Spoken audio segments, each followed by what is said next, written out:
Os homossexuais, os gays, LGBT, eles convivem harmonicamente na sociedade, desfilam nas capitais do país,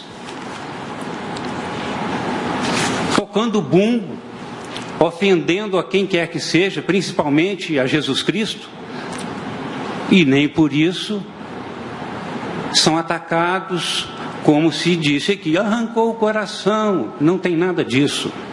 Eles se manifestam da forma que querem e nem por isso são hostilizados. Agora, dizer que há preconceito, que há crimes de raça, de racismo, para com isso. Usar um tribunal para isso? Inicialmente, eu gostaria de reputar inadmissível pessoas subirem aqui nessa tribuna para tripudiar da dor de pessoas LGBTI. Enfim, é lamentável. Eu queria deixar claro que a transfobia mata. Todos os dias. Não são qualquer mortes, não podemos desmerecer nem desqualificar as pessoas que estão morrendo. Gostaria de falar sobre Dandara dos Santos, torturada por 8 homens e levada por um carrinho de mão, torturada até a morte e morta com diversos tiros, filmada e exposta na internet. Esse caso foi qualificado pelo Tribunal de Justiça, Tribunal do Júri do Ceará, como motivação homofóbica. Então, assim, os crimes de ódio não são qualquer tipo de crime, né? E por isso que nós temos que pensar como que é nocivo a ausência de leis, como que a subnotificação, por exemplo, ela induz uma falsa pretensão de que são só 163 assassinatos por ano. Por exemplo, a ANTRA, no seu dossiê de 2019, fez um apanhado dos assassinatos que ela conseguiu apurar em 2018. 163 assassinatos de travestis e transexuais. 80% deles com requinte de crueldade. Sabe quantos desses tiveram os seus agressores, os seus assassinos presos? 10%. E sabe quantos viraram processos judiciais? 4%. Desses casos que já são identificados como transfobia, como assassinato ou agressão por motivação transfóbica, apenas 10% de fato são investigados e 4% viram processo. É muito pouco. A lei, o Código Penal existente não contempla, ele é geral, ele é genérico, ele não funda uma base de dados que possa proteger a população trans e a população LGBT. É um grave atentado que as nossas mortes sejam subnotificadas, é um grave atentado que não queiram reconhecer a vulnerabilidade social que a nossa população sofre. 90% das travestis e transexuais têm a prostituição como único meio de vida, porque elas são expulsas da escola, expulsas da família, expulsas dos espaços sociais, expulsas de oportunidade de emprego, tudo pela a banalidade do mal transfóbico que já foi falado aqui. A banalidade, ela não é só o assassinato. A banalidade, ela também é o preconceito, a injúria, você desfazer das pessoas na rua, são os xingamentos cotidianos. Isso também é uma das maiores fontes também de suicídio de pessoas trans.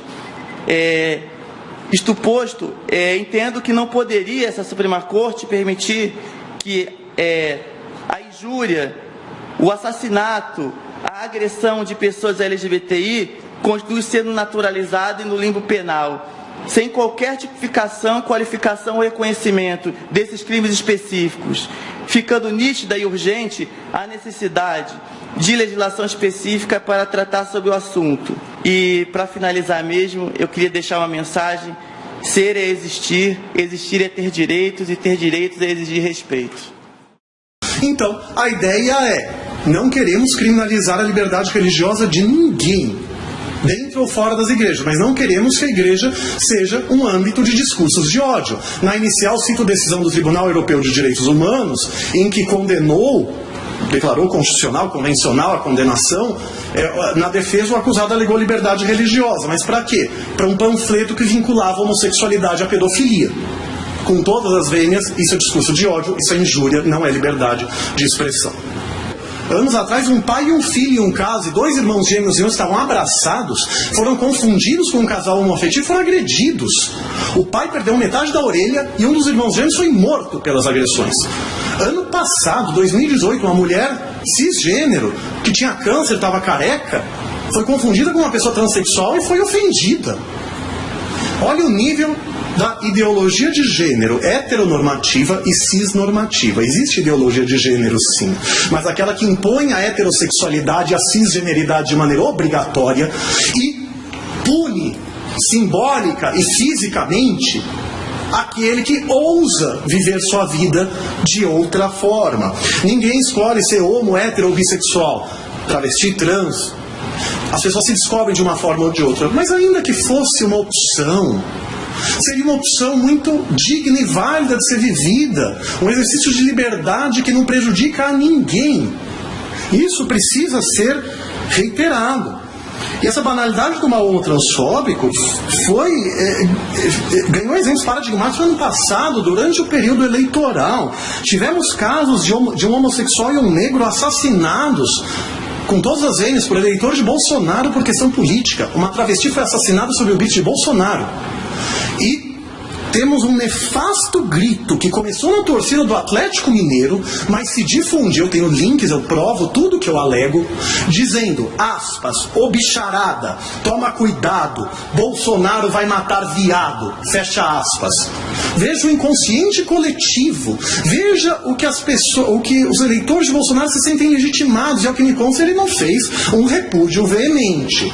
Tem honestidade intelectual. Numa matéria online, que posso achar, ele disse que não é a favor da violência.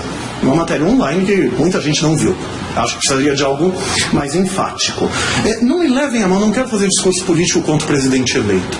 Mas eu entendo que estes fatos justificam a invocação da função contra-majoritária dessa Suprema Corte, enquanto Tribunal Constitucional, na defesa de minorias e grupos vulneráveis, e também as funções representativa e iluminista, com primor defendidas pelo ministro Roberto Barroso na doutrina. Esse conceito do Supremo dá uma racionalidade que justifica os critérios da lei antirracismo, que fala em raça, cor, etnia, procedência nacional e religião.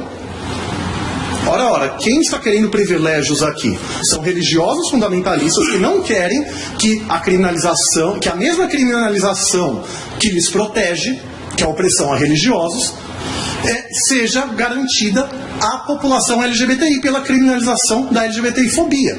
Queremos igual proteção penal. Sempre que o Estado reconhece uma opressão como intolerável, ele criminaliza a conduta. Não somos nós, LGBTI, que nos consideramos uma raça apartada, merecedora de privilégios, como nos criticam de maneira arbitrária. São homotransfóbicos que nos consideram uma raça maldita a ser exterminada.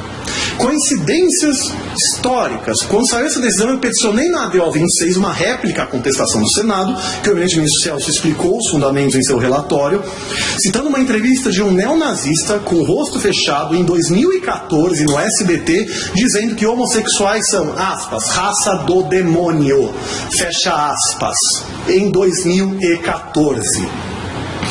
No HC 82424, o relator, ministro Maurício Corrêa, enfrentou o tema também. Ele disse que não importa o que nós, Supremo e judeus naquele caso, acrescento hoje, nós LGBTI, não importa o que nós pensamos, importa o que como esse grupo social é tratado socialmente. Nós somos considerados uma raça maldita, degenerada, que ou deve ser exterminada ou oprimida e estigmatizada. Esse é o senso comum de boa parte da população que tem medo da população LGBTI por preconceitos arbitrários, mas históricos e institucionalizados.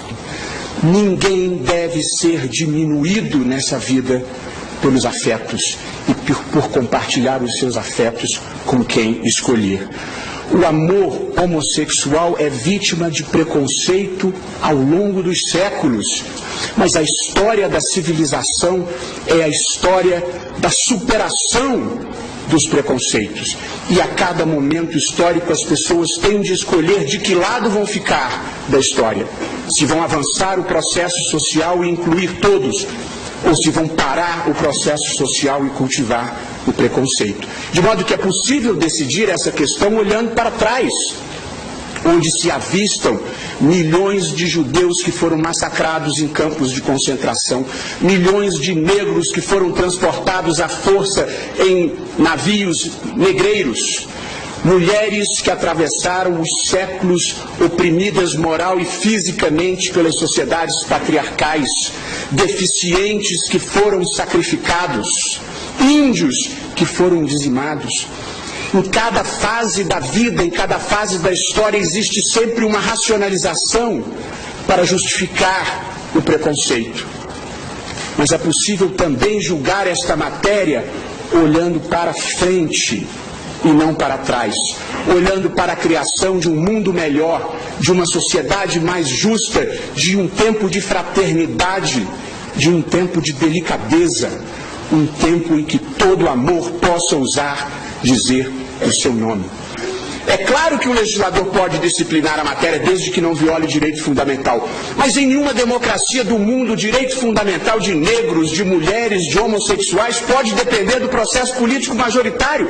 As minorias são protegidas por tribunais constitucionais, pela jurisdição constitucional, por juízes corajosos que dizem ao processo político majoritário, mesmo que vocês não estejam respeitando essa minoria, nós, em nome da Constituição, impomos o respeito a elas.